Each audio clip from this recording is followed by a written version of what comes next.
In some ways, being a director is like being a really good coach. I mean, I think I learned more about directing from having had some good coaches, where you've got a locker room of people that all have different interests. Some of them don't necessarily get along, but they have to unify for a period of time, to go and accomplish the goal. This episode is brought to you by the best-selling book, Rise of the Film Entrepreneur: How to Turn Your Independent Film into a Money-Making Business. Learn more at filmbizbook.com. I'd like to welcome to the show John Lee Hancock. How you doing, John? I'm doing great, Alex. How are you? I'm doing great. Thank you so much for doing this. I've been a big fan of your stuff for a while, and I reached out to you because I wanted to talk to you about your process and your filmography and how you do stuff, because you've been able to write some amazing, like the Perfect World. I love that when it came out. I was just like blown away by that, and a lot of the other writing you've done, but also your directing and how you transitioned from screenwriting to directing, and how you've been able to kind of jump back and forth and stuff. So we're going to get into the weeds a little bit about what you do, if you don't mind. No, ask away. So first things first, how did you get into the business? Wow, like most people, it was circuitous. And, I started off as a lawyer in Houston, Texas, practiced law for about 3 years. I'd been writing for a good long while, but started while in Houston, started writing screenplays. And I had a screenplay that got accepted to a Sundance Institute satellite program in Austin, Texas, over a weekend or something. And thought, well, maybe I have enough talent. Somebody thought so. And moved to Los Angeles, did every odd job in town to try to, pay the bills and have time to write. Had a theater company. I wrote and directed plays for friends who were actors, and just kept writing screenplays. And then, lo and behold, A Perfect World with Clint Eastwood and Kevin Costner got made. And that was the project that kind of launched you into your career. Yeah. I mean, I had other stuff before then. There was one little tiny movie I did. I think it was $100,000 movie or something, but it was on purpose a straight to video movie. And so I don't really count that. That didn't put me way ahead, I would say. But as soon as I sold A Perfect World, then I've been working ever since. So I wanted to go back a little bit farther back for a second. Is it true that you were a PA on My Demon Lover? Yes, that was my first credit. I was a PA on, for commercials, and HBO was just starting out. And so I met other PAs and met producers and things like that. And the opportunity to be a PA on that movie in both LA and New York, I took. After that, I figured I would just do PA work on commercials because it took me away from writing for too long. Right, exactly. Now, on that show specifically, was there anything you took away, any major lesson? Because I remember doing PA work when I first started out, and I realized really, really early, this sucks. And I don't want to wake up at 3 o'clock in the morning to set up cones. Yeah, exactly. Exactly. I had one of those. I think it was in Washington Square Park at 3 a.m. when it was not a good neighborhood, and so you're out there trying to talk the crack dealers off their corners. We're shooting here today. Can you move your crack dealing down a block? I would really appreciate that. Yeah, exactly. And shooting in Alphabet City before it was gentrified, and there's a lot. I mean, people peeing on you from their windows, and New York. Yeah, I love New York. But yeah, like you, I decided that I didn't want to have a life in production. I knew a lot of PAs who have continued on, and then they became first ADs and UPMs and things like that. But they were more cut out for it. I liked the process, but I didn't want to have a life of that. Yeah, exactly. Now, your first film, Hard Time Romance, which was that $100,000 straight up, how did you get that off the ground? And how did that whole project come to be? Because, I mean, it is your first time directing on set, and it is a big thing. I know it's not your big break, but it's like your first time doing it. Yeah, we my theater company, one of the friends in our theater company was Brandon Lee, who was Bruce Lee's son, who tragically died on a set, and who makes an appearance in The Little Things. But we'll get to that later. Oh yeah. Wait a minute. I think he does. Yeah. Okay. You'll tell me where it is. I think I remember seeing him. Go ahead. Yeah. But Brandon, we were good friends, and he would read everything I wrote, and I wrote that script, which I called Vaya con Dios, and they changed it to Hard Time Romance. I don't know why, but anyway, I wrote the script, and he was dating a girl at the time who worked for a company in the Valley that did straight-to-video movies, and this was before DVDs, before Blockbuster even, but there were video stores. And so all those video stores had empty shelves, and people were really taken with the idea that they could go actually rent the movie and watch it that night and bring it back. And so she smartly set up a company that would do little movies, sometimes using stock footage that she would buy of a car crash or something. And then, go buy the Nova that crashed, go buy a Nova, paint it the same color, and you've automatically got a set piece that you don't have to pay for. So it was that kind of a deal. But anyway, yeah, we shot in Las Cruces. And so anyway, so Brandon gave the script along. The producer said that she wanted to do it, and they were going to pay me something. I wasn't in the Writers Guild yet. I forget what they were going to pay me. Maybe it was $1,000 or something for the script. And then they were trying to find a director, and I raised my hand and said, I've been directing theater, but I'd really love to direct film. And so she said, okay, but I'm not going to pay you for that. And I was like, that's fine. You don't have to. So we cast it. It was Mariska Hargitay, one of her very first roles. Friends, Leon Rippey, and Tom Everett, who are character actors who have worked all the time, were both in it. And we went to Las Cruces, New Mexico, because we had some kind of a deal there. And I don't remember how many days we shot. Maybe it was 20. I don't remember. But I do remember we would routinely lose location. So we would be at a location in an alley or something, and I'm out there with the actors trying to block the scene. And also we have a very specific amount of film. And so we're using short ends and things like that. We go, okay, this scene takes 27 seconds. Do we have enough film to roll on this yet or not? And all those kind of things. So you really had to turn into a math problem almost every day. But you'd be out there working with the actors, and here would come the producer who says, we're leaving, we're going to the next location. I said, well, what about, we're going to come back to this one? It's like, nope, it's gone. Take it out of the script. And I said, but what about all the stuff that happens in the scene that's important? Nobody will be able to make sense of this. And she goes, you'll figure it out. So yeah, I would have to take bad exposition and, kind of ham-fistedly stick it into another scene. So it turned into kind of a really bad version of Days of Our Lives, with somebody saying, remember last week when Bruce went to the hospital? But yeah, so that was that. We finished the movie. I got locked out of the editing room because I had too many ideas. And then I think they let me back in at the end, but it's perfectly fine, I guess. But no, look, we all go through that. We all go through those experiences. I mean, look, I've heard so many stories just like yours. Like, I'll do it for free. You have no control, and you're killing yourself to do it. But at the end of the day, you got your first movie made. And I promise you, I can only imagine the volumes of stuff you learned in those 20 days. Yeah, just every day was learning, just from the nomenclature to the way people talk on sets to ways to work around problems. I mean, every day was, it was me under the gun. Exactly, and I always tell filmmakers, look, throw yourself into the deep end of the pool. You are going to learn much more than in a classroom. I mean, you can learn about it in a book all day, but until you're in the fire, that's when you really, really learn. True. Absolutely true.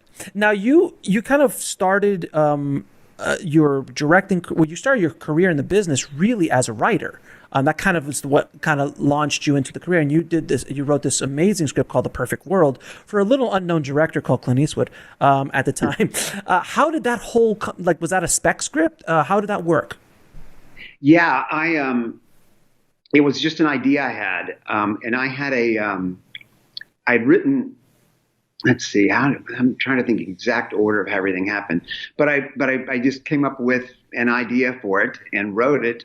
I mean, I outlined it for probably 6 months and then wrote it very, very quickly. I had it all kind of laid out and wrote it in a real writing jag. Spent most of the time writing it over at House of Pies in Los Feliz, because it was before Los Feliz was really cool and hip. And so Starbucks wasn't around just yet. No Starbucks, or somebody said it was the pre-Beck Los Feliz and the Beastie Boys. Yeah. So, by 7:00 at night, the place was empty and I could go in there and stay 3 or 4 hours and work, and they would keep refilling my coffee cup and on like that. But yeah, I wrote it and I was a pocket client of an agent by that point. Her name was Rhonda Gomez. Mm-hmm. And Rhonda, I gave the script to her, and at the time I had friends. I think Leon Rippey knew some people that had German money. Mm-hmm. There's all these different waves of money. This is money coming from China. It's money coming from Germany. It's money coming, and there was a wave of that happening in the late '80s. And so I met with a producer, financier, German fellow, and he seemed interested in letting me direct it. And I was interested in that. It wasn't, either way. But Rhonda read it and she said, look, here's the thing. The German money may or may not be real. But the one thing I know is you need to get inside the walls. And this was when it was a very traditional studio system. So you need to get inside the walls. And we tossed this script over the wall, and I promise you'll be inside magically. Because she said it's a really good script. And I'm not saying it'll get made, but it'll certainly put you on people's radar. So, and she said, and then you can direct something else, but let's just play this out. I said, okay. So she sent it to 5 producers over the weekend and told them and knew them all and said to each of them, don't have this covered, read it yourself. And by Monday morning, I had 5 meetings set up. Of the 5, only one, Mark Johnson, who at that time was partners with Barry Levinson in Baltimore Pictures, wanted to make the movie, wanted to option the script. And the others were, we love this script. We're not sure we can get it made, but is there anything else you want to do? Or we've got these 3 books we own the rights to. Do you want to read them and see if any of them interest you? So immediately I got work and was inside the walls. And then, it started out being something that, it was a script. Mark had the script and was passing it around to different people and stuff like that. And everybody, the word spread that it was a good script. And Steven Spielberg came up to Mark and their friends and said, I hear you've got a great script and you haven't sent it to me. How come? And Mark said, well, there's a little bit of Sugarland Express in it. Mm-hmm, mm-hmm. So I just didn't think you'd be interested. Right. And he said, well, let me read it. And he read it. And so the next thing I know, Mark and I are going over to Steven Spielberg's house for lunch. And Steven. So stop right there. I just got to. Yeah. Let's take this slowly. What is it like as a young, unknown screenwriter to be invited over to Steven Spielberg's house at arguably the height of his powers? Yeah. Well, one, the option check hadn't quite. It takes a while. I mean, Baltimore Pictures optioned it or got Warner Brothers to option it for them. I can't remember what the deal was, but it takes sometimes, 4 to 6 weeks to get the check. So I was still doing PA work, even though, I said, no, I promise you, I optioned the script. And they go, yeah, right. Yeah, sure. Go get my coffee. And so I had to, I still was taking meetings and things like that around town. And I told Rhonda, my agent, I said, if you can ever make meetings lunches, that's 10 times better for me because I get a free meal out of it. Because I was really broke. Wow. And so she would try to get lunches in. So anyway, Mark called and said, do you want to have lunch on Saturday? And I said, yeah, sure. Let's do it. He goes, we're going to Spielberg's house. And I went, oh, wow. And I'd never met Steven. Uh-huh. And so went over there. And when we got there, we got to the house and got in there. And Kate was there with some of the kids and and Steven was out at Jack in the Box with his son, which was the weirdest thing to me, thinking about Steven Spielberg pulling through Jack in the Box. But so he was gone, and I'm there, and I'm talking to Kate, and she's from Texas, and I'm from Texas, and so I'm getting really relaxed. As you know, there's kids and dogs and all that good stuff. It's just a normal great house, great house. Don't get me wrong, but still, it was very comfortable. And at one point, I was laughing and leaned back in my chair against the wall, and I felt something start to fall on my head. And I put my hands back up, and it was kind of a lucite box of sorts, but it was huge. It was something mounted on the wall that was coming down, and I was holding it. And I turned my head around to see, and it was Rosebud. And I go, oh my God. No, it was not Rosebud. Yes. I said, oh my God. I almost just destroyed the most important piece of American cinema memorabilia. And for everyone listening who has not seen Citizen Kane, Rosebud is a very important artifact out of Citizen Kane. And Steven Spielberg has purchased that Rosebud. Yes. Mark Johnson, making a joke, said they burned the best one. That was the second. So don't worry about it. That's amazing. But at that time, I still had my hand up on it, and here comes Steven in, and I see him, and I'm trying to hold this thing up. I look, and he goes, "Pretty cool, huh?" And I said, "Rosebud." it was so that we were off and running from there. It was surreal, to say the least. It was, and Steven said, "I love your script. What do you do in the next 2 weeks? I want to go through it with you. There may be some little stuff we want to adjust, but I want to do this and do it fast because I've got another movie that I'm scheduled to do, a dinosaur movie, which became Jurassic Park." Yes. But he said, I've got a start date for that, but ILM is never going to be ready. I know it's going to get pushed. So I'll have time to fit another movie in. I'd love to do this one. And I said, okay. He just come over here every day and we'll work. I said, okay, that works for me. Sure. And then by the end, he said, I tell you what, though, let me double check with ILM, just to make sure. Because if they're going to be ready, I can't push this down the road. It's got to start if we're ready to start. There's a lot of money behind it. And said, okay, I get it. So for about a week, I didn't hear anything. And then Steven came back and said, ILM said they're going to be ready. And so I have to do it. Now, at this point, everybody knew that there was interest from Steven around town in this, that he wanted to do this. It could have easily become Steven was going to do this, but thought better of it or changed his mind. Mm-hmm. And instead, Steven did me a solid. He kind of let everyone know that this was a movie he really, really wanted to make, but was unable to because of schedule, and there's a big difference between the two. So thank you, Steven. During that time, people were sending me stuff, like I said, books and things like that. And Clint Eastwood had Warner Brothers option a book that he was interested in directing. And he said, so, send it out to some writers and see if anybody's got a take on it. So they sent me the book. I don't even remember what the book was called.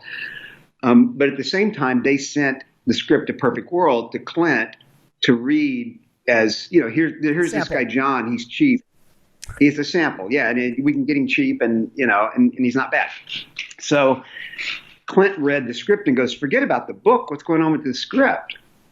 And they said, well, Steven's, going to do it. And he goes, well, if anything changes, let me know.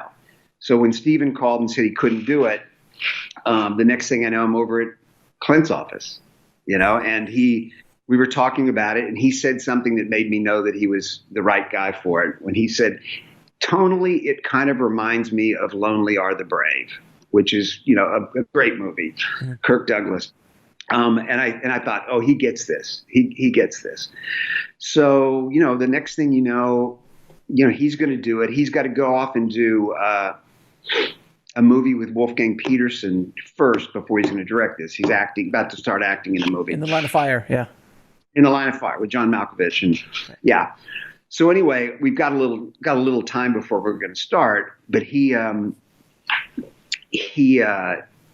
day he calls, and when Clint would call, it wouldn't be an assistant on the phone saying, "Are you available to talk to Clint Eastwood?" the phone would ring, and this is before cell phones. The phone would ring, and you'd answer it, and he'd go, John. And go, yeah. And he goes, it's Clint. He just called. So That's amazing. Yeah, and so he calls and he goes, what he said, what are you doing anything Saturday morning? And I said, no. And he goes, I got an actor I want you to meet. And I said, okay. And I thought for a second, I want to ask who it is. But I thought if he wanted me to know, he would tell me. So fine. So on Saturday, I'd been to the Warner Brothers lot several times, but I'd always been during the week when everybody was there and all the gates were open. So I knew kind of where Malpaso was. I'd been there once to meet with Clint. But they took us in on a Saturday. I had to go through an odd gate and park in a weird place. And I remember it was very warm that day. And I gave myself plenty of time to get there and park and all that. But it took so long at the gate to get through. It took, then the parking and then trying to figure out where Malpaso was. And no one was around to ask. Right. So I'm racing, running, sweating all over Warner Brothers lot on a Saturday trying to find Malpaso. And the meeting was supposed to be at, let's say, 10 a.m. And I walked in the door at like 10:04 or something, sweating and everything else. And I look, and there in the lobby of Malpaso is Clint sitting with Kevin Costner, who at the time was the biggest movie star in the world. Mm-hmm. And I just remember looking at them all sweaty and saying something my dad would always say from Texas. I said, if this isn't a dollar waiting on a dime, I don't know what is. And great line. And they laughed. Yeah. Mike Judge actually used that because I told that story once before. And Mike Judge came up to me years later and said, I owe you an apology. And I said, why? He said, I stole one of your lines and put it in King of the Hill. And I said, oh, my dad would be so happy. So that's a great line. So yeah, so Clint, it sounds like, and you're still PAing at this point. Yeah, by this point, the option check had Kevin wanted to sit down and go through the script with me because he said, I've got some notes. Right. And I thought, okay. And I thought, what he's going to try to do? My fear was that he was going to try to soften his character, it was named Butch, that he was going to make Butch more lovable and nice because, Kevin's a big movie star and Butch was kind of an angry, dark, interesting, complicated guy. Mm-hmm. And so my fear was that Kevin was going to get in and try to soften the edges on Butch. But the first day he said, I don't want to do anything with Butch. I love Butch. He goes, I want to build up the Texas Ranger a little bit more because I want Clint to play that role. And because at the time Clint was saying, I think I'll get Robert Duvall or somebody to do it, and I'll just direct it. But Kevin really wanted Clint in the movie, and yeah, it's fantastic, of course. But I think more than anything, one of the reasons was he wanted a poster with his face and Clint's face on it, which is the little boy in Kevin that I love. He's honest about it too, He's like, I just want to be in a movie with Clint Eastwood. I'm sorry, it's still. Yeah. I've had conversations with a few people who've worked with Kevin. Kevin Reynolds was on the show, and we talked all about Robin Hood and Waterworld and all that stuff, and a few other directors who've worked with Kevin. And I've heard a ton of Kevin Costner stories, and that so makes perfect sense. I have a tie-in with Kevin Reynolds too. Oh, what's that? How do you get tied in? His dad, Herb Reynolds, was the president of Baylor University, where I went to college. And Kevin had been in the same fraternity I was in. He was older, but so I did never know him. But I knew his baby sister, who was about my age or maybe a year younger. And Rhonda Reynolds it's her name. And anyway, Kevin had gone off, and then I think he came out to USC. He went to law school as well. Yeah. So he went to law school and then decided he wanted to get into film and went to USC grad school and all that. And I thought, boy, there's my mentor. I can see this. We both went to Baylor. We both went to Baylor Law School. We both are, trying to make it in the film business. He's way ahead of me and doing great. But he could be a mentor.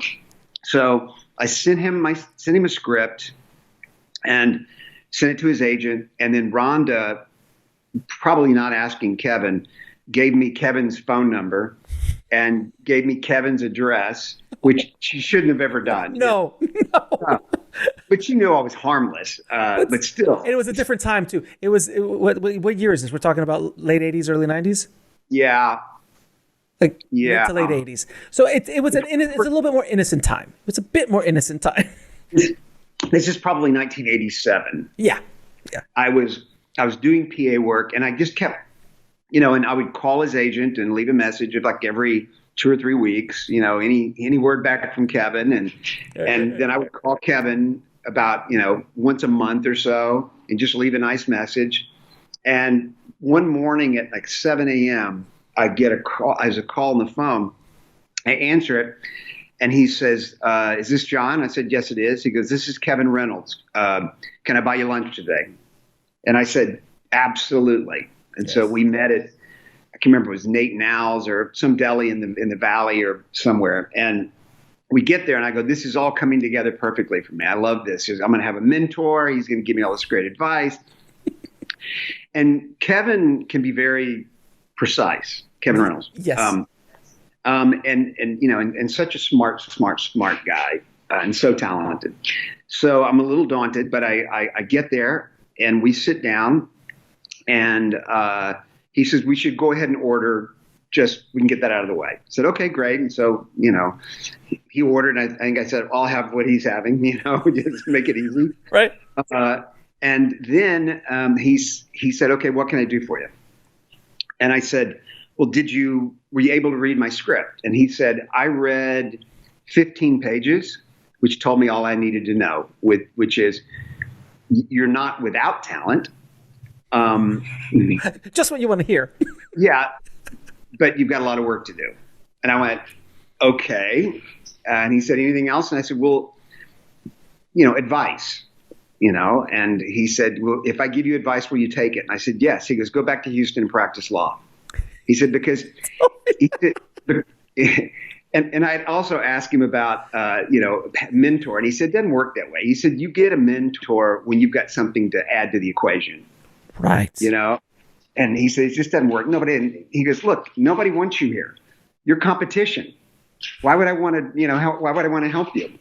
So I'm going, this is the worst lunch I've ever had. And he said, "Go back to Houston and practice law." He said, "Because here's the thing.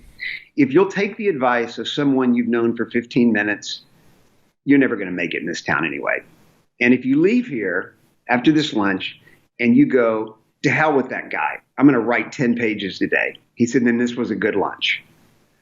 And I went, "Okay." And I did. I was kind of angry with him. But I went and just wrote like hell. And so it was probably the best lunch I've ever had in Hollywood, the most productive in a way. And Kevin is exactly that. He's a very sweet man, very intelligent from when I spoke to him. And I could see that. After knowing him I spoke for almost 2 hours. I could see that lunch so clearly in my head, because he is precise, and he will tell you, and he's no BS, which I love about him. He will tell you straight up. But in many ways, he was one of your greatest mentors without mentoring you. Yeah, and it was funny because then we're cut 2 years later, and I'm doing A Perfect World, and I'm sitting, with Kevin in his office over at TIG at Warner Brothers, and Kevin Reynolds calls him. And he puts it on speaker because, I told him I knew Kevin a little bit, and, so we're all friends. And I thought, well, this is really cool. He said, "Me put him on speaker." And I said, "Yeah." I said, "Hi, Kevin." And he goes, Hi, how are you?" And I said, "Fine. I'm here with Kevin. We're working on A Perfect World. It looks like it's going to go." And I thought he's going to go, "Man, you did it. That's so great. That's fantastic. All those years back." He just went, "Congratulations." That was it. That makes all the sense in the world. That makes all the sense in the world. It's great. But no, you know what? But and you know this as well as anybody in this town, to get someone who's candid and truthful is rare. Yeah. It's extremely rare to find someone like that in this town. Yeah, exactly. That's true. And like I said, it was probably the most important lunch I had early on. It wasn't what I expected, but it drove me to work harder. So after Perfect World, then you got another writing assignment, Midnight in the Garden of Good and Evil, which was also Clint. So I'm assuming one thing led to another, and Clint hired you to do that as well. Clint didn't hire me. What happened is there was another producer on the lot, and I was looking at different stuff to think about what I was going to adapt next. And they sent this book over that was, I can't remember if it was in Galley or it hadn't been published yet, I don't think. And they had troubles. The writer, John Barrett, had troubles with his agent with the book because they didn't know how to sell the book. They said, does it go in the travel log section? Does it go in, is it fiction? Is it not fiction? What is it? And so he traded agents and found one that would help him get it made. And I read the book and talked to them, and I loved the book. The book's just masterful. And they said, it's a shame no one's ever going to really read it. And I thought, well, you know what? If we make a movie, some people will read it, I bet, maybe, but I think it's great. And, like when you have a dense book like that, with lots of interesting and colorful and complicated characters, the first thing you have to do is, figure out which 60% you're going to excise, because it's a 2-hour movie roughly. So anyway, I rolled up my sleeves, said yes, wrote a draft of it that the producers liked a lot, and then we were talking about different directors, and I ran into Clint on the lot, and he said, "Hey, what are you doing? What are you up to?" And I said, "I just finished writing the script, he goes, "Well, it's Warner Brothers." I go, "Yeah, it's Warner Brothers." He said, "Can I read it?" And I said, "Sure." He goes, "I'm kind of looking for something." So he read it and called me. He goes, "Yeah, let's do this." And so all of a sudden it just upset the apple cart in a certain way, because it was like everybody was going, "Who are we going to get to direct this?" And they go, "Well, Clint's doing it." Okay, great. Here we go. And there we went. And he was very good to me on both those movies because he allowed me to be on the set. And that wasn't something that he had done a lot of. Right. And his technique, from what I understand, ever meeting him or being on set, is he's that really short, concise, 1 take, 2 take, 3 takes tops kind of guy. Very laid back, he's just so comfortable. I mean, he's been on a set for hundreds of years at this point. Yeah, he is. I mean, John Cusack coined the phrase for him. He called him the Zen Daddy. Yeah, and that's Clint. I mean, I try my best to emulate kind of how his sets work in terms of I don't like Clint. I don't like screaming. I don't like yelling. I like running, people running around or doing that kind of stuff. I mean, I think Clint told me one time, he goes, "They don't run in hospitals and they're saving lives." So what do we have to run from? What a great line. That's so, but it's so true. And you see all these, I mean, I can't stand working with first ADs who are yellers and screamers. I'm like, if you're yelling and screaming, you obviously don't know what you're doing, in my opinion. Like, it's enough. Yeah. You should be able to do that job without yelling and screaming. Yeah, it was a great film school for me because I could just sit there and ask him questions. I didn't want to bug him too much, but he figured that I was not a writer that was going to be an obstructionist who was going to go, whoa, whoa, whoa. She's supposed to say "and" tomorrow, not tomorrow. I wasn't going to be that person. Right. And then so I would ask him questions, but also importantly, Kevin, who had just won an Academy Award for directing as well, with Dances with Wolves, they both just won in the last 2 or 3 years. So I had 2 Academy Award winning directors, to talk to. And Kevin said at one point before we started, he said, "You write like a director." And I said, "That doesn't sound like a compliment." And he goes, "No, I don't mean that. What I mean is you have a very strong visual sense that comes from the pages. Do you want to direct?" And I said, "Yeah, eventually." He goes, "You should direct this movie." And I said, "Well, we've got this Eastwood guy, and he just won an Academy Award. I think we should stick with him." And Kevin said, "No, you should prepare to direct it. You know the scenes. What the call sheet says we're shooting tomorrow. If you'll come up with shot list or thoughts and lenses and things like that, I'll talk with you in makeup in the mornings. You bring your stuff in and we'll talk about it. And it was fascinating because, I'd bring my stuff in and Kevin would go, yeah, I'm with you until here. I would do this differently or I would do that differently. And sometimes I agree with him and sometimes I didn't. And then you'd get to go watch Clint actually direct the scene. And sometimes he would be like, well, that's exactly the way I was going to do it, And other times it would be, it's the opposite of the way I was going to do it, but I think it's better. So this was such a great film school for me between those two guys being so generous. Oh my God, that must have been amazing to basically prep an entire movie, direct it on paper, and then have two Oscar-winning directors to kind of one to bounce off of, and the other one to like watch them do your scene and go, yeah. I wasn't on the mark on that one, but I was right on the mark on that one. He did it exactly the way I'm doing it, and it's like that must have been amazing. And sometimes you'd look at it and go, I don't see how this is going to work the way it should. And then you'd go to dailies, right? And you would see it and you go, oh, okay, yeah, now I get it. And that's the genius of a Clint, Yeah, and also we weren't. I was there by camera by him watching this go down, but there aren't any monitors back. Right. Sometimes now they'll have a clam or something where he can watch in case there needs to be a timing element or something. But back then it was just sitting and watching, watching the camera move and everything, and just watching the actor's eyes. So a lot of times, I would know what lens was on, for instance, or whatever, but it wouldn't be until dailies when I would actually see what was being captured. Right. So it was a great experience. Now, when you're writing, do you start with character or plot? Because I know that's a chicken and egg scenario, and a lot of screenwriters start with a plot and then fill it in with characters. A lot of people start with characters and then fill in a plot. How do you start when you're writing, other than when you're adapting, obviously? Yeah, I usually kind of start with something loose plot, but very quickly thereafter it becomes about the characters, and then let the characters inform the plot.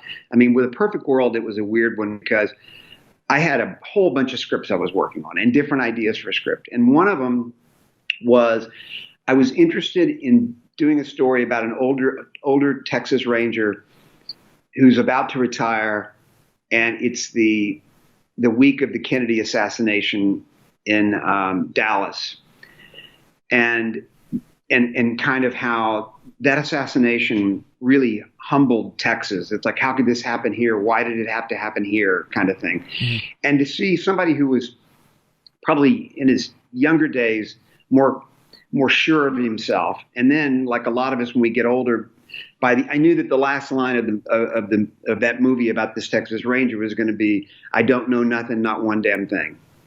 And that's all I knew. And so I had that one, and I go, but I'm not sure what the plot is. Then I had another one that was loosely based on, there was a kid who was abducted in our small town in Texas, and so it was with guys who had broken out of prison for like 3 days, and he was grabbed early in the morning. So I had that, but I didn't know what to do with it. And then I had. Growing up, I was born in Longview, Texas, in East Texas, and in second grade moved down to the Gulf Coast. But when we were living in Longview, we were right next to a field with trees and things like that. And my younger brother, Joe, the first time we ever got store-bought Halloween costumes, he got Casper the Friendly Ghost. And he wore it. I mean, he must have been 4 years old or something. He wore it all the way through the holidays and into the spring. And my mom finally had to cut off the sleeves to make shorts and short of it because he would wear it every day. And so I had this image of him, and he would be playing by himself in the Casper the Friendly Ghost outfit running around the field. So I have a Texas Ranger at the end of his career, Casper the Friendly Ghost in a field, and a kid who gets abducted. And these were three different things, and and that's what I'm saying. It took a long time over the course of 6 or 9 months of me just kind of figuring how they could blend together. And so that was the weirdest script I've done, because that's no way to write a script. Yeah, it's that's definitely the hard way to go about it, without question. Mm-hmm. But so it just kind of varies by story, whether sometimes you'll start with character, sometimes you'll start with a little plot. But the loose plot is kind of where you start. Very loose plot. Yeah, I mean, and when we talk about the little things, I can talk about that too, because it's also a story I made up. But it was part plot and then character. I knew that I wanted a different third act from a lot of psychological thrillers or serial killer movies and things like that, because it tended to become kind of rote paint by numbers third acts where the good guy and the bad guy face off and the good guy kills the bad guy and Right. in heroic fashion, and we go, the first two acts were far more interesting. So that was one of the ideas for that. But then I settled in on Joe Deacon pretty quickly, played by Denzel Washington, and kind of knew that I wanted to write a movie about Joe Deacon. Fair enough. Now, your first feature after that indie that you did was The Rookie. Now, I've seen The Rookie, I don't know how many times. I absolutely love The Rookie. I loved it when it came out, and I kept watching and watching. It's just one of those movies that when it's on, I just watch it because it just feels so good. And I like it more as I get older. I like it a lot more now in my 40s than I did when I was in my 30s or even in my late 20s, which I still enjoyed it because it's just a great underdog story. How did you, because that's the first jump to a major studio directorial debut. How did you jump from screenwriter to that? That's also a weird one. I mean, because I had movies made and had a deal with Warner Brothers and all that, I had different things I would pitch them, and I would pitch myself as, I want to direct this one. And so they make a deal. It's a writing directing deal, and they're probably thinking, well, if the script's really, really good and we want somebody else to do it, maybe we can pay him to go away, or maybe he'll be the right guy for it, So they believed in me. The people at Warner Brothers believed in me, and Clint vouched for me and said, no, he's a director. You should give him a shot sometime. Mm-hmm. So I was sitting there. So I had a couple of different projects that I was attached to as a writer director, and I always thought the first big movie that I directed would be something that I'd written, just because I would have a leg up and know where all the bodies are buried and could be a little lighter on my feet, I felt. So anyway, and Mark Johnson, who continues to be a friend and who produced The Little Things as well and also produced The Rookie, he was brought on to The Rookie as a producer along with Mark Ciardi and Gordon Gray, who had initiated the project. And so Mark sent it to me and he said, would you do me a favor and read a script? He said and Mark grew up in Spain. And didn't know much about Texas. He was like Virginia and Spain were the two places he had lived in his life. And then Los Angeles, of course. But he said, I think the script's good, but is it authentic? And, the way that people talk, and does it feel like it's a New York version of what they think Texas is, And I said, sure, I'll read it. And, and I read it and just loved Mike Rich's script so much. And I thought, how in the world did this guy from Portland, Oregon discover West Texas and show it off in a script in this way? And it's because he did tons of research and went and spent a lot of time down there. But so I called Mark back and I said, the script's fantastic, Mark. So don't let him screw with it. It's very authentic. And he goes, you know what? And, Mark can be very calculating and a smart producer in this way. You know what? He goes, you've proven that you can get a job by going into a room and selling yourself as a writer. You're long past that. You want to direct, you say, but you haven't proven that you can go into a room and get a job as a director. So he goes, you're not going to get this job and here's why. There was a strike. Everybody was saying there was going to be a strike. So we had to finish at a certain time, and they had a very specific low budget for it. And they said, we want someone who has directed before it, so it'll be tightly run and end on time and give us what we need, because there's no international and sports movies and we have to hit this budget and all that. And so he said, you're not going to get the job, but I think it's worthwhile for you to go in and think about this as a director would and try to pitch yourself as a director. So I said, you know what, that makes really good sense. So we made an appointment. And I didn't even tell my wife, that I was going in for this because I'm not getting the job. It's just something I'm doing. Yeah.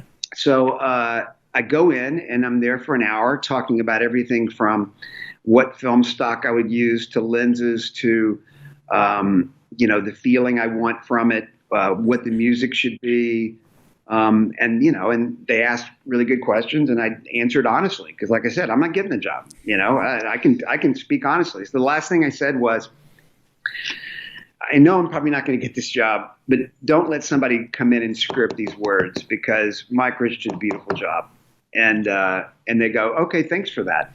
And I left and then got a call from Mark Johnson who said, you're not, I hope you were serious about wanting to direct it because you just got the job. And I went, what? And he goes, yeah. He said, Nina Jacobson said, I know it's the risky choice, but I don't think there's any doubt that he's the one. They'd met with lots of directors, that he's the one who gets the material better than anybody else. And so I came home and walked in and I go, I think I'm directing a movie. And she said, Brad's, which was this other project I had. And I go, no, it's called The Rookie. And she goes, what is The Rookie? And I said, well, maybe you better read it before I say yes to this, because she was pregnant at the time too, with our first kids and all that. So anyway, she read it and she said, I understand why you want to do it. And I think you should. So we went off and I got John Schwartzman. I've worked with John many, many times to be our DP. He had been in Michael Bay world and done a beautiful job on lots of Bay movies, but he started off doing Benny and June and wanted to get back. Yeah, he wanted to get back into being the character guy and all that, and not just the big explosion guy, because he was capable of doing all of it very well. So we could afford to get John because he would cut his rate to help make him more relevant across the board as a DP and not just Michael Bay's DP. Right. And so then other people loved the script and came on board, and then next thing you know, it's getting made. And we're such an inexpensive. We were the lowest budget movie of the year for Warner Brothers, and they had Pearl Harbor. They were dealing with Pearl Harbor in post and getting that out. They had lots of other expensive movies they were dealing with, and so they pretty much forgot about us. We went down to the best place to be. We went down to the desert in Texas, and they forgot about us. At one point, after about a week, as they were looking, I knew they would carefully watch dailies, just especially those first couple of weeks, to see whether they'd made a horrible mistake hiring me. And after about a week, somebody at the studio called John Schwartzman, because they had a real great relationship with John, and said, John just went through all the dailies, and I think they're really good, right? And John said, yeah, they're really good. And said, so he's doing okay? And John said, yeah, leave him alone. He knows what he's doing. So they said, great. And they never bothered us again. And that's something that I found, and this is something that they don't tell you. This is where the politics of directing come in. John, if you would have had a bad relationship with John could have fired you, gotten you fired off that set because you had no juice whatsoever. And I've been on sets before where the script supervisor was the mole for the producer to see if can this guy direct. And I didn't realize that until later in the time that I was being watched. A lot of first time directors don't realize that they're, especially at the studio level, I can imagine you're being watched until someone vouches for you.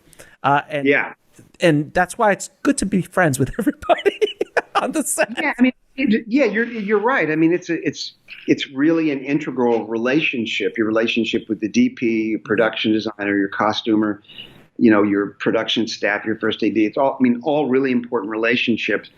But when you're talking about how you see something, I was not the kind of guy who wanted to come in and go, give me a 17 on a sandbag down here and point this way. I'm just not that. What I'd rather do is talk about feelings. It's the same as talking to actors. I don't tell them how to act. I just hope to say something that provokes something in them, that they can do. So with John, it might be, can we be lonelier and wider? And let him do his thing. And then he would say a 17 on a sandbag, and I go, yeah, that sounds great. So anyway, we had a great relationship, and, we were together, and this was back in the days when you would watch dailies at night. You would finish shooting. We were out in Thorndale a lot, shooting outside of Austin, and we'd drive back into Austin and go to our facilities there where we would watch film dailies. And there would be 10 or so of us, and we'd have some pizza and some beer and whatever, and watch dailies and really learn from them together, But mostly they were really beautiful dailies. So mostly just patting each other on the back. Exactly. But that went to Disney. Wasn't that a Disney release? Yeah. That was a Disney. So it started at Warner's and then it got sent over to Disney? No, it was always a Disney release. It was set up at Disney. I had a deal at Warner Brothers to direct a movie, but then that one came up over at Disney. Got it. Okay. So it always was Disney. Yeah, it was Disney. Got it. And I felt so bad because I said, I'm going off to direct a movie for your rival studio. And I had a great relationship with Warner Brothers. And I had a little tiny office. It was just me and an assistant and a Xerox machine by a bathroom or something. And it was no great shakes, but I loved it. And I said, I called Warner Brothers and said, I'm about to go off and do this movie for Disney, and so I probably should clear out so you guys can get somebody else in here. And by that point, I had 500 books in there on the walls and stuff. And they said, no, you know what? Don't worry about it. It's fine. There's no big push. We'll figure something out. We'll figure something out. So then I came back from directing it, and then started feeling still worse about going to the one. So I said, guys, I'm gonna give you your office back. So anyway. So The Rookie comes out. It's a fairly big hit, if I remember. It did very well at the box office. Yeah. And that, of course, when something makes money in town, everybody's like, oh, you're now the new darling. Everyone wants to take you out on a dance. Everyone wants to date you, and all that kind of good stuff. And you jumped into a fairly large project, let's say, called The Alamo, which was, I mean, The Rookie is it's a small film comparatively. It's a character piece. There's not this giant, extras, 1,000 extras and horses and all this kind of craziness. How did you jump from, not only that, the budget too, that you're talking over $100 million budget at that point. How did you make that jump? And how did someone, because it's one thing to make a hit at a $20 million or $50 million budget movie. It's another thing to give somebody their second film $100,000. And by the way, I had the same question for Edward Zwick when he went from All About Last Night to Glory, and his story was fantastic. But I want to hear yours. Well, mine was I had a good time with Disney, and Disney really loved The Rookie, and it did well at the box office and made money for them and all that. And they had set up the Alamo there. At the time, it was just called Alamo. And it was originally a script by Les Boheme, who's a friend of mine. And it had gone through rewrites, and Ron Howard was attached. And the first thing that happened was Ron Howard, who I knew, we had met several times, and I like Ron a lot. And he called and he said, "Would you do me a favor?" And I've looked at his movies and he's looked at my movies, and you try to help each other out, since then. But he called and said, "Would you read a script for me? Because I know you're from Texas, and I would just love your read on it, because I'm not sure how to wrap my arms around this one." And so I read it, and we had, some discussions about it, and, stuff that I said, I think you might push this a little bit more, or lean into this a little bit more, and some of those kind of things. And he said, "Okay, thanks."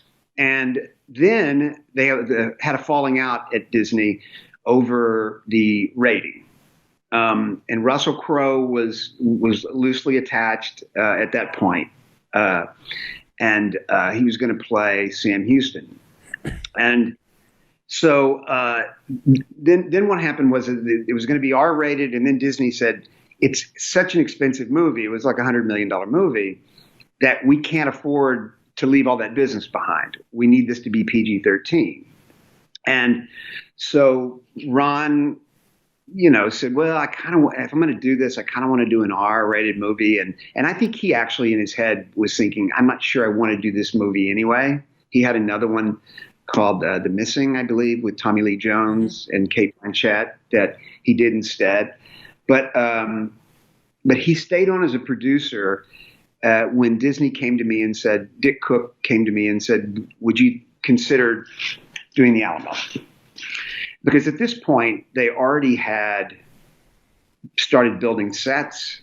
And, it was something like 60 acres of sets in the hill country outside of Austin. I mean, this is like the way they used to do it in the olden days. This is no VFX, really. These are actual buildings that Michael Kornblith, our brilliant production designer, designed and laid in. And then there was waterways he had to create and all this stuff. Anyway, so they asked if I'd be interested. And I said, yeah, but I need to do a rewrite on the script. I mean, I am interested. I'm intrigued. And they said, would you? So we had a couple of discussions about that. And then they said, would you go down, and we have a production designer and we have a costumer already on the show. They've been working for many, many, many months. Could you go down and see what they've done? And of course you can bring your own people in or whatever, but just, go see what they've done. And I said, yeah, I'm interested in directing this. Ron called and he said, the only thing I would ask is that you absolutely have the right to bring your own people in, but go look at what they've done first, just to see. And then get rid of them and hire who you want, but just go see what they've done. So I went down to Austin and went out and saw those brilliant sets being built and all the progress, and then went to the warehouses filled with Mexican army uniforms and swords and scabbards and and went to the ranch where all the horses were that we had bought for the movie. And it was just, I was a kid in a candy store. And so one, I certainly wanted Michael and Daniel to stay on if they would. And two, then I sat down to do a pretty extensive rewrite on it to make it the story that I kind of wanted to tell. And Disney was great. I mean, they were great every step of the way.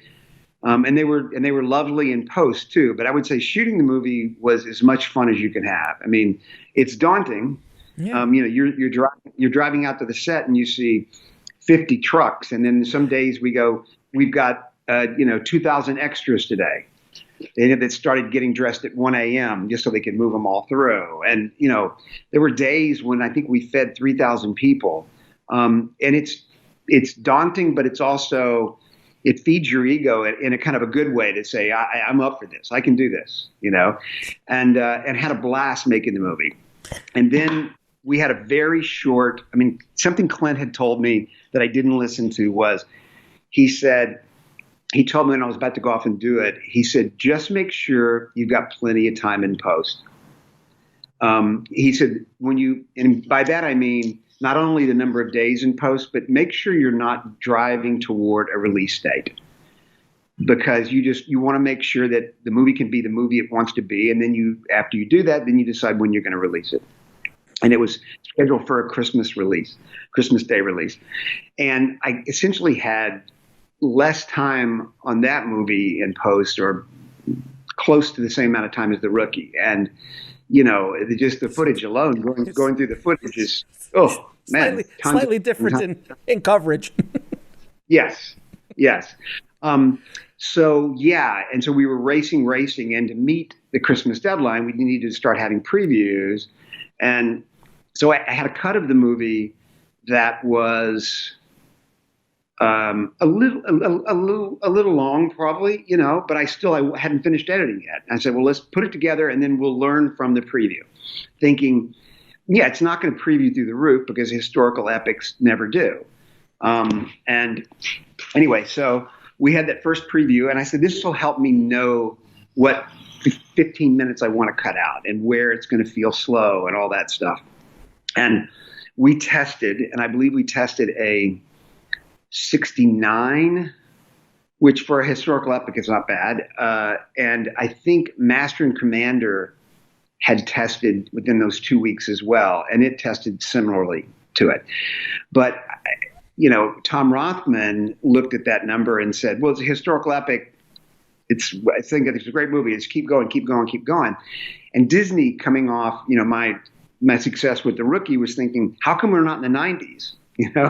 And we were like, well, you're never going to get in the 90s with this. It was supposed to be an ambiguous ending. Texas was born through blood, and some of it's heroic and some of it's definitely not heroic. Mm-hmm. It's a story of a Mexican Civil War is what it is. It's not, it's not jingoistic patriotism, which I think in some ways Disney was hoping for and counting on, and maybe they didn't read my script, but again, they were completely kind and tried to be helpful, but it was just post was a nightmare. I learned a lot from that, which is trust your gut.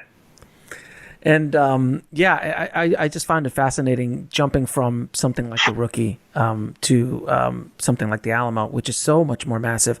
And I mean, on the set, like you were talking, like you're driving by and there's 50 trucks and you're feeding 3,000 people. I imagine that there's a certain amount of stress and pressure that you feel. And you feel that stress and pressure I'm assuming you felt that same stress and pressure on those days doing your first feature. Different stress and pressure because this was your first time. When you're at that level, how do you process that kind of pressure? Because you literally have $100 million plus budget on your shoulders, plus the P&A that's going to be another 50 million or whatever it is now, probably more than the budget itself for P&A and these kind of giant movies. How do you deal with that? And how do you not only deal with it, block it from the creative process? Because I can imagine that pressure can just collapse on you and just hurt the creative process. And I've seen that happen. We all seen that happen throughout history to some directors. Under that pressure, you can see the movie just suffers because it just couldn't deal with it. How did you deal with it? Well, I think because I was early in my career as a director, I didn't think about it too much. I mean, ignorance was bliss. Ignorance was bliss. Yeah, absolutely. I didn't consider. I knew it was an expensive movie. I knew I didn't want to waste Disney's money. But to their credit, they never were constantly reminding me either. They just do the work, and our schedule was sufficient to the task, and it was always about making it the very best it can be, and a great crew and great actors and all that good stuff. So I didn't think about it too much until post, probably. But more than anything, I mean, it's the same if you're doing Via con Dios or The Rookie or the Alamo. I mean, the sun comes up, the sun goes down, and these are the hours you have to capture what you need to capture. And the rules are the same. So, you have common traits with, the person doing a student film. They've got the same limitations. They've got a budget. They've got rentals on their camera. The sun comes up, the sun goes down. It's simple. So for ignorance was bliss, and you didn't think about it too much till you actually sat down and started watching this footage, and you're like, holy crap, this is a big movie. Well, I knew it was big. It was one of those things where it's like on the set, it would be, I mean, when we had like the storming of the North Wall and we shot that for, so many days, I think maybe 2 or 3 weeks or something, because there were lots of little intricate details, but it was just so fabulous because we'd be out there at night and I would we had all our historians and stuff. Okay. The Toluca Battalion, they're going to be coming from the Northwest here, then they're folding in the cannon back there, and we would block this. We'd block it until lunch, right? In the middle of the night, and we'd say, okay, now we've got what we're going to do. We've got 12 cameras capturing this. Some of them are in ditches, some of them are hidden here. We've got a big dolly. We've got 155 feet of dolly track that's undulating and going up and down, and all this stuff. And so we'd get it all set. And then we'd go to lunch, we'd come back after lunch, and sometimes before lunch, we would just let's do a quarter speed. You're not running full blast, you're just jogging so that we can start to time out the dollies and look at the lens and help the operators out.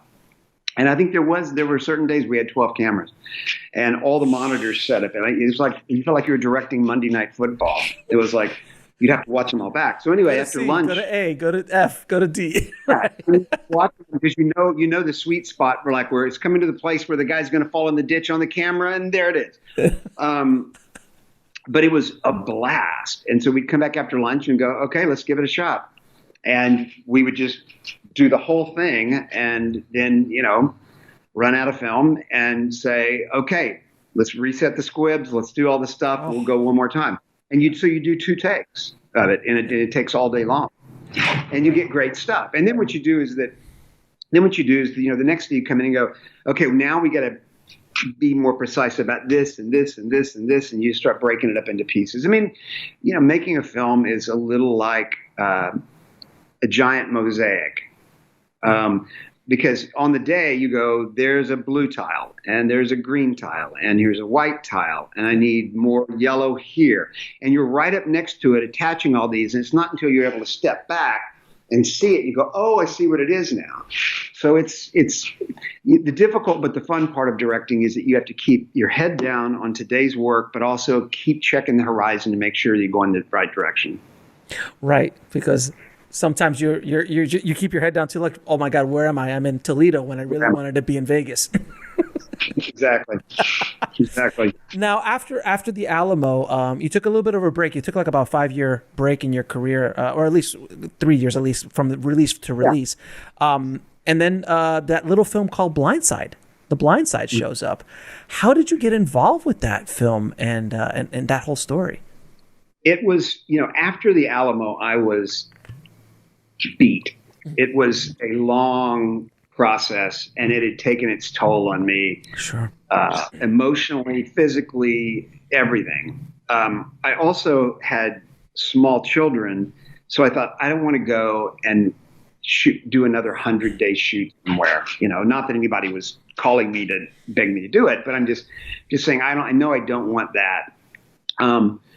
And I was also writing a lot. And so I was getting jobs writing and was able to stay home and be with the kids and all that. So at some point when I did The Blind Side, the writer from the LA Times, Patrick Goldstein, it contacted me and said, so you've been in director jail for 3 years. And I go, I didn't know, really? I said, because I was still getting offers to direct stuff, but it was just nothing that I wanted to do. And I said, I didn't know. I guess I'm glad, again, ignorance is bliss. I was just writing and working, and it's not like I wasn't making money and all that and staying home. And so, and just so everyone's clear, Alamo wasn't a blockbuster. It didn't do well at the box office. So that's why that's why they consider you in director jail. Yeah. And I've heard of director jail. When I talked to Kevin about Waterworld, he was like, I understand. Like, I mean, there is a thing called director jail, and you do get kind of put into that for a little bit. But you had the blessings of being a writer, so you can constantly be writing as well. And I'd always wanted to. I'd never been a person, and still haven't been, who wants to go movie to movie to movie to movie. I mean, I'm not Tony Scott, who's going to be in post on one and in prep in another. Rest in peace, Tony. I love Tony. But that's what Tony did. It was just keep going. And I like to recharge and write and think about stuff and figure out what I want to do next, because it's 2 years of your life. And I don't like to wake up at 4 a.m. So if I'm going to choose, it's got to be something that I'm going to be invested and interested in for 2 years. And so sometimes it's hard to find those things, because some things you go, this is a great script. I'm not sure I'm the right person for it. And I think I would get bored with it after 9 months. So anyway, one of the things that came to me was a producer named Gil Netter had secured the rights to Michael Lewis's book, The Blind Side.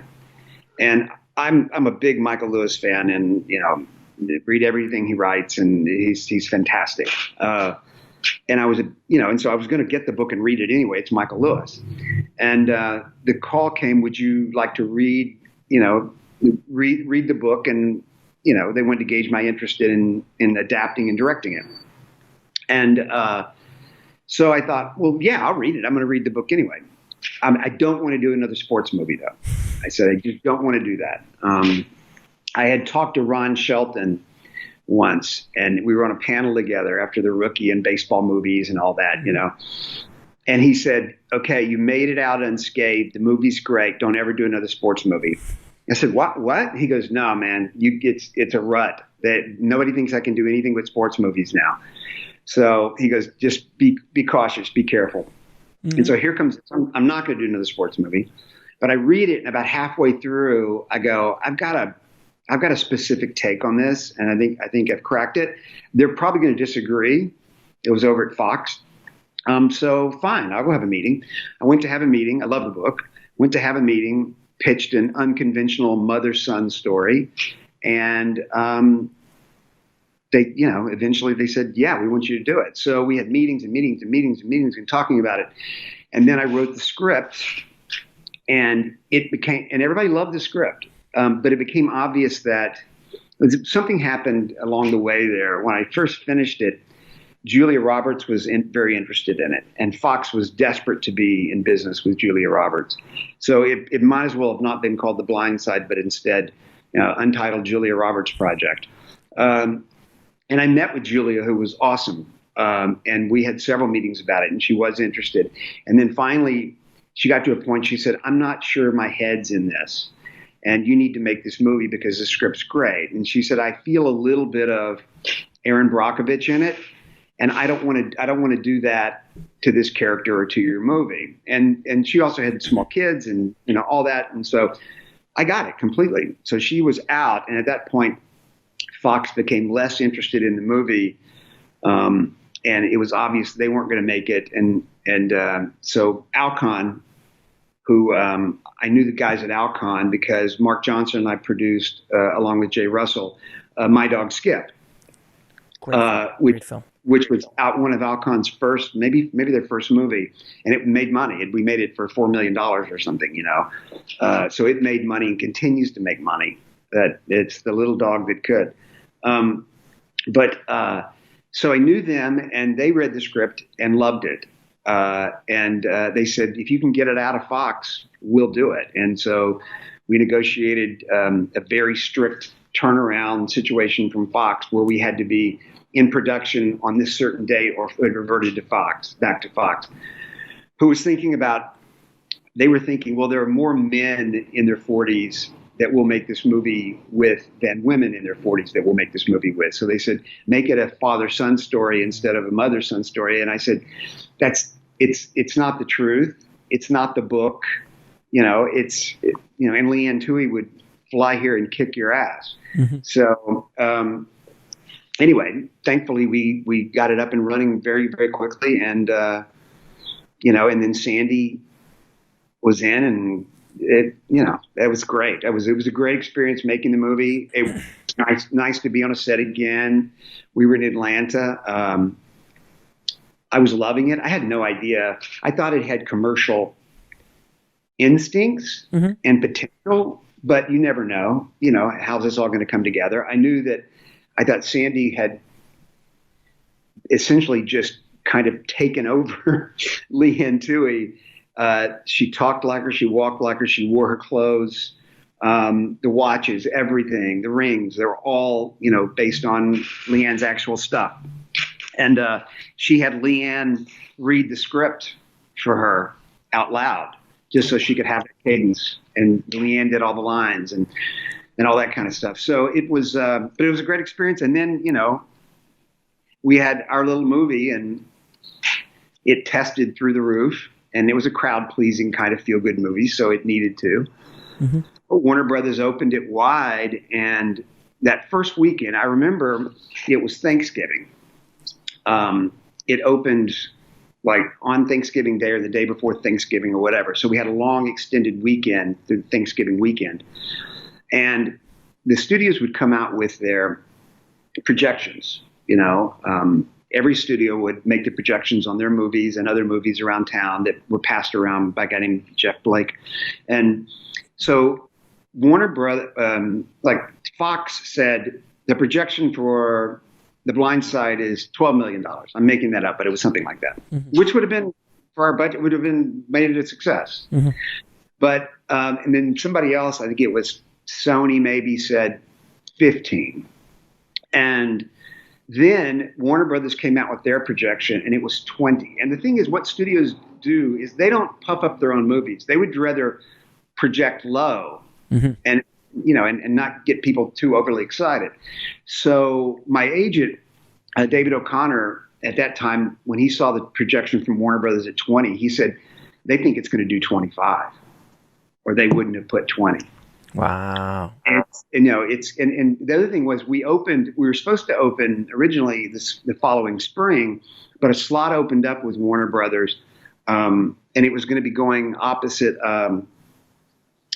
what is the vampire? One of the Twilight series? Yeah, the first Twilight. Oh. So they said, do you want to open against that? And I was like, well, we're not going to win the weekend. It doesn't matter on our budget.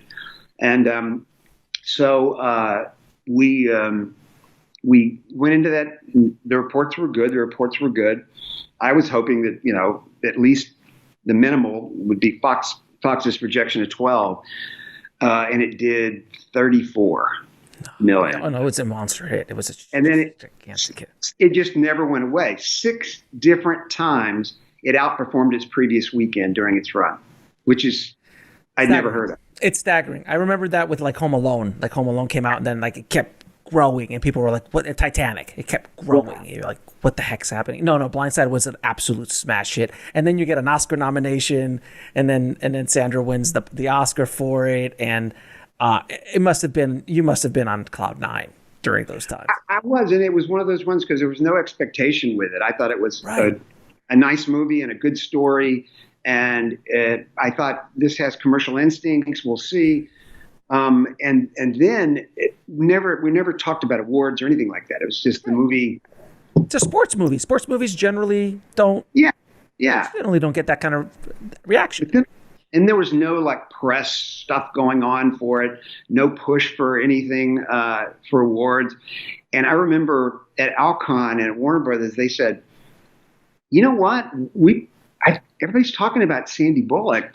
Like she might get a nomination. We should probably put some bucks into pushing this a little bit. Right. And so I remember the first thing was a cocktail and hors d'oeuvres party just for Sandy. And it was all press people and stuff. And people were over the moon for the movie and for her performance. And then it was just by surprise. All of a sudden it was like, how did this happen? You just get swept along, and you go, wow, this was kind of great. And I told my wife, I said, none of this will ever happen again. The idea of this movie making this much money, coming out of nowhere for an awards season that are so calculated. I mean, award season is like months of preparation and laying the foundation to leap at the right time and get nominations. And this just happened. Yeah, it is a once in a career kind of situation, to say the least. Your 2 next films, which are Saving Mr. Banks and The Founder, you tackle, again, real life characters and stories. Mm-hmm. With tackling Saving Mr. Banks, like Walt Disney must have been daunting just to just portray. I mean, and you're working with Tom Hanks and Emma, and it just must have been amazing. How did you approach trying to bring Walt Disney to the screen with Tom? Well, the first thing was that the script, Kelly Marcel's script, was fantastic. And even though I'm not a huge fan of Mary Poppins or musicals or any of that kind of stuff, I was just really drawn to the father-daughter aspect of P.L. Travers. And the fact that it was her movie, and this was just 2 weeks in the life of Walt Disney, really, Right. So I think I didn't think about it that much, but the first name that came to mind, of course, was Tom Hanks. Mm-hmm. And then we cast Emma first, and then Emma was there, and she's great and perfect for it.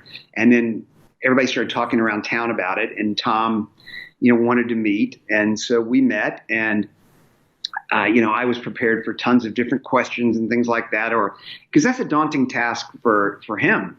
Walt Disney's never been played. Right, exactly. And then if there is anybody that can pull it off, it's Tom Hanks. You want someone who is. I wanted and needed an icon playing an icon. Absolutely. Yeah, you can't get an unknown for that. No. Yeah, and all he said to me was, all the stuff in the script that shows me smoking and shows me, that I have my scotch at 5 o'clock, and I curse a couple of times, and one second, switching something off. I curse a couple of times. Just make sure just tell me, is that going to stay in the script? Because I'm really drawn to this. I'm drawn to Walt Disney as a human being, not an icon. And I said, yeah, it's going to stay in, or I'm out too. And he said, let's shake on it. So we shook on it, and he said, okay, let's do it. That was it. It was like a 10-minute meeting. That's yeah. And it was wonderful. That was so much fun. We had so much fun making that movie. And the movie turned out great. I'm very proud of it. And then that's wonderful. The Founder was also one where the script came to my desk, and I read it and really liked it, but I thought, I've already done all these real life characters, but I felt like that nobody really knew or looked at Ray Kroc the way they did at Walt Disney or something, Right. And there was also something about the script. Rob Siegel wrote it, and it was beautiful, where I was pulling for this guy in the first half of the movie and then actively rooting against him. And I thought, that's an unusual high wire act to try to pull off. Right. And in the first person that popped in my brain was Michael Keaton, because there's some similarity in, how he and Kroc look and all that. But just, Michael's a great salesman. And I mean that is in the nicest possible way. There's something about him. There's an energy that he's selling you, whether it's he's telling you a joke or whether he's talking about a movie. There's an enthusiasm there that I thought, man, he is this guy. He's this guy. And he wanted to make sure that it was a warts and all portrayal. He said, we're not going to shine him up at the end. And I go, no, not at all. He said, but I want to be true to him. I want to be true. I want to make sure that everybody understands what a complicated individual he is. He said, because there are things about Ray Kroc that I greatly admire. I mean, everybody said, even his enemies, they've never met anyone who worked harder. And how was he was like in his mid-50s, right? When he started? Yeah. I mean, he was at an age in his early 50s, maybe 54, I can't remember now, where all his friends were retiring. Because this was back then, you retired at 55. Mm-hmm. And he felt like that he had some success in business, but had never really rung the bell. He had that one thing, and he thought, why not me? How come not me? I work harder than everybody. I have these ideas. I push them. The multi-mixer, the fold-a-nook table, he's just trying. He's just hustling. And I love that about Ray Kroc. But yeah, I mean, so anyway, I liked it, and we did a little rewriting on it, and Michael said yes, and it was a little tiny movie we did, and I love that movie. Yeah, and I always love characters, or I love movies where the villain turns into the hero or the hero turns into the villain, or they jump back and forth. It just makes it so much more interesting to watch, because you're right, Ray, you're rooting for him at the beginning, but towards the end you're like, he's destroying the McDonald brothers. Like, he's like stealing this from them. It's literally under their feet. Yeah. No, I always thought of it as Death of a Salesman with a very different ending. Willy Loman takes over the world. Right. It's essentially it. It was a remarkable film. Now, your latest film, The Little Things, I mean, you've got arguably three of the most powerhouse actors working in Hollywood today: Denzel, Jared, and I always forget his first name. Rami. Thank you, Rami. Who are just these powerhouses. I have to ask you, how do you direct three just powerhouse actors in one scene? Because there's a couple of times in the movie that all three of them are together. Yeah. How do you direct those scenes? Because you got three. Are they all same schools as far as acting are concerned? Is one more method? No, because I heard Denzel's much more method, or less. No, he's less method. But there's just like different styles. How do you direct that? I mean, every actor is different. I mean, in some way, every actor is method, in that they have a method to get them to the character that they need to play. Right. In terms of it being method, Jared's probably more traditionally what we think of, in that he stays in character.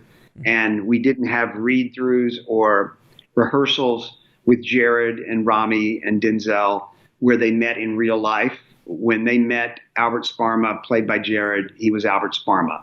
And when Albert Sparma saw had a scene with Denzel, it was not Denzel, it was Joe Deacon. And so that just electrifies everything. But every one of them's different. I mean, it's just, and you kind of have, it's in some ways being a director is like being a really good coach. I mean, I think I learned more about directing from having had some good coaches, where you've got a locker room of people that all have different interests. Some of them don't necessarily get along, but they have to unify for a period of time, to go and accomplish the goal.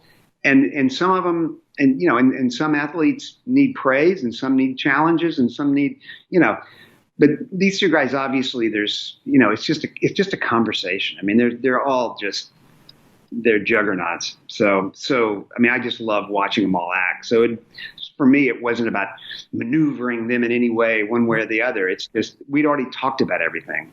I mean, I spent a lot of time in prep with those guys. So I imagine watching like Emma and Tom working on Saving Mr. Banks, and watching these guys on you must just have like as the little boy in you who wanted to be that director must be sitting there like this going, this is awesome. I remember one day early on, my old friend Bradley Whitford, who's also in the movie, came up to me and he goes, "Man, you're directing Tom Hanks. How cool is that?" Pretty cool. It's pretty darn cool. Like Kevin Costner's like, I just want a poster with Clint Eastwood in it. Like the little boy in him was like, I need Clint to be in this movie. Exactly. And and just those guys too. Sometimes it was just, you'd forget to yell cut. And that was the same with the little things. I would just, we'd go on and on. I'm just watching Denzel work or Jared or Rami work. And the scene's over and I'm just letting it roll. And Denzel goes, "Anything else?" And I go, "No, man, I just love watching you act." So just enjoying the ride, Denzel. Just enjoying the ride. Yeah, exactly. Now, I'm going to ask you a few questions, ask all my guests, some quick questions. What advice would you give a filmmaker trying to break into the business today? I say knowing what you want and then presenting it to the world knowing what you want is one thing. Announcing it to the world is a harder thing, because when you're starting out, somebody might say, I want to direct movies, and they know it in their head, but they're not prepared or ready to announce it to the world, because they'll be scoffed at, or they'll be, yeah, right, or whatever. And we're all fragile. So I would say knowing precisely what you want, and then announcing it to the world. I would say John Sayles told me many, many, many years ago, he said, if you want to be a writer, write. If you want to be a director, direct. He goes, that was what I did, back in New Jersey or wherever it was. He said, if I wanted to write, I would write something, or somebody else would write something or whatever. I'd write something, and then I'd get my friends who were actors, and then I would say, okay, we're going to do this in my living room, but I would be directing. And he said, it's vitally important not to wait around for someone to go, yeah, you who really haven't directed, you should direct this movie, because it doesn't happen. So yeah, I would say, you've got to, if it's the thing that you would do for free, then you're in the right business. I mean, it's got to be a hobby that you hope to make a living at, something that you love so much you do for free. Now, what is the lesson that took you the longest to learn, whether in the film business or in life? That's a good question.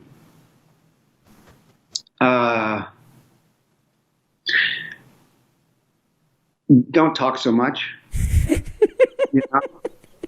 Yes.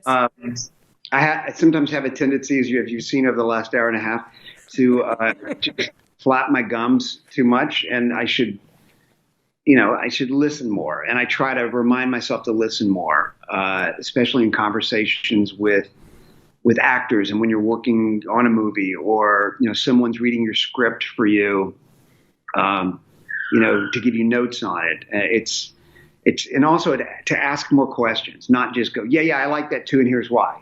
Yeah. It'd be like, did it seem this to you? Did it seem that to you? I mean, asking questions and listening to answers, I think is you get further ahead that way than yapping on like I do.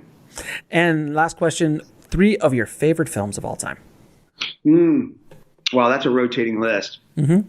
It depends on your mood. It depends on what you're in the mood for. On the day. Yeah. On the day. I really love, I named my corporation after a line of dialogue from Badlands. So I'll throw Terrence Malick's Badlands in there.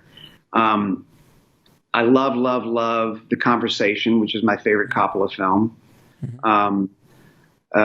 Let's see, gosh, a third one. Man, so many. Love Lonely Are the Brave. Love The Conformist, Bertolucci's The Conformist. Love the whole the whole run of Michael Ritchie movies. The Candidate is, I think, a brilliant movie because it started out as satire, and now we look at it and it was just prescient. You know, it was a documentary. It's a documentary now. Yeah, exactly. But John, listen, but yeah, that's a lot. But yeah, those are a few. It has been an absolute pleasure talking to you this last 90 minutes. I truly appreciate you taking the time and sharing your journey with filmmakers of our tribe, and hopefully this will continue to inspire some people down the line. So you have been making some really great movies over your career. I hope you can continue to make many more in the future. So thank you so much, sir. Me too. Thanks for having me, Alex. I appreciate it.